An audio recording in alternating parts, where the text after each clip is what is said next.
1 year from today, The Mandalorian and Grogu will arrive in theatres, marking the first Star Wars film release in nearly a decade. But what exactly will this movie look like? What kind of story is Lucasfilm telling? And how does this film reshape the future of Star Wars on the big screen? Let's explore everything we know, and speculate on everything we don't, about The Mandalorian and Grogu. After 3 seasons of The Mandalorian and Grogu and their reappearance in the Book of Boba Fett, it's clear that their bond is now the emotional heart of modern Star Wars. But this upcoming film is more than just a continuation. It's the beginning of something bigger, a pivot back to cinematic storytelling that blends legacy with new direction. Jon Favreau is confirmed to direct, with Dave Filoni closely involved. It's expected to pick up sometime after the events of Mandalorian Season 3, where Din Djarin and Grogu settled into a quieter life, at least on the surface. But peace never lasts long in Star Wars. The film's official description hints at new adventures across the galaxy, as Din and Grogu confront threats to the New Republic. That's deliberately vague, so what threats could be big enough to drag them back into the chaos? One name that keeps surfacing in fan circles is Embo. Originally introduced in the Clone Wars, Embo is one of the most fearsome bounty hunters in the galaxy. He's agile, ruthless, and operates in moral grey zones. But here's the twist, he's never been definitively killed off. His silence in the New Republic era creates opportunity. He's the kind of figure that could operate in the shadows, either as a hired gun for a larger force, or as the looming threat himself.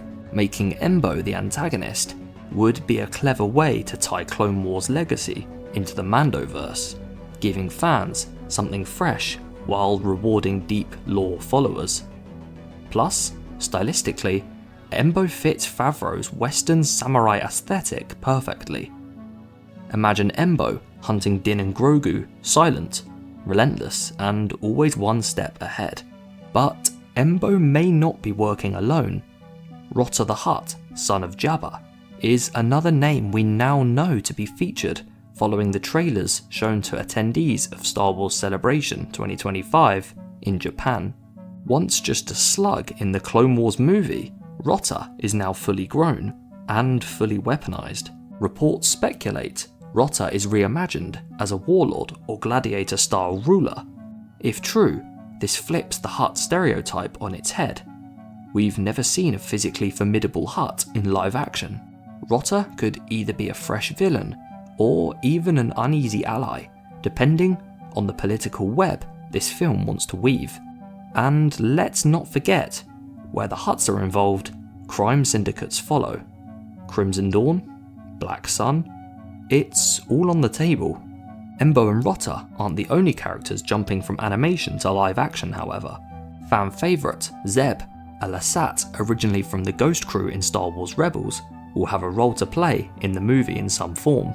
In The Mandalorian Season 3 Episode 5, we actually briefly see Zeb serving in the New Republic. Perhaps we'll get a full explanation on his reasoning in returning back from his homeworld to fight once more. In the exclusive video shown to fans at Star Wars Celebration, we see Zeb walking with Mando and Grogu, so we know for sure he will cross over into the main story in some capacity, rather than being just an Easter egg. But the size of his role in the story is expected to be more minimal compared to the likes of Embo and Rotter. The Mandalorian and Grogu is more than just another chapter. It's a litmus test. Lucasfilm is betting on familiarity. The Mandalorian brand is the strongest since the sequel trilogy ended, and Grogu, well, he's not just a character. He's a global icon, a walking merchandise machine, a cultural bridge between casual fans and hardcore loyalists. This movie represents a new strategy. Use the strongest Disney Plus properties as a springboard into theatrical storytelling. Instead of rebooting the past or jumping to the future, it's grounding the cinematic return in the present. But the stakes are high. This isn't just about Din and Grogu, it's about rebuilding Star Wars as a theatrical force. If The Mandalorian and Grogu succeeds, it paves the way for Dave Filoni's crossover film, which may unite characters from Ahsoka, Skeleton Crew, The Book of Boba Fett, and The Mandalorian in an event-style finale. It's also a warm-up act for a potential Rey-led sequel, or James Mangold's Ancient Jedi origin story. In short, it's the start of a second act for Star Wars cinema. Tonally, don't expect another space opera like the sequels. This will likely be tighter, more character-driven. With Grogu's growing force powers and Din's veteran status, it may even feel like a small-scale epic. Who could feature in this? Ahsoka? Boba Fett? A Moff Gideon clone? If done right, the galaxy will feel alive and interconnected. And then there's Grogu's future. Is this the start of his Jedi path? Will he finally speak? Or will we see a sacrifice on the horizon? 1 year out, The Mandalorian and Grogu is both a continuation and a turning point. It brings Star Wars back to theatres. It puts modern fan favourite characters front and centre. And it holds the weight of an entire franchise on its shoulders, because this is unlikely to be a galaxy-defining story like Revenge of the Sith or Return of the Jedi. It's more another chapter in the grounded story of Mando and Grogu, and that not only will be difficult for some fans to stomach, but it may be a hard sell in the box office.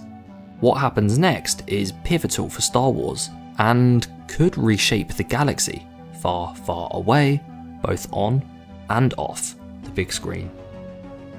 Thanks for watching. Check out our most recent video where we discuss why the sequels might age better than you think. And let me know, how are you feeling about The Mandalorian and Grogu with only 1 year to go?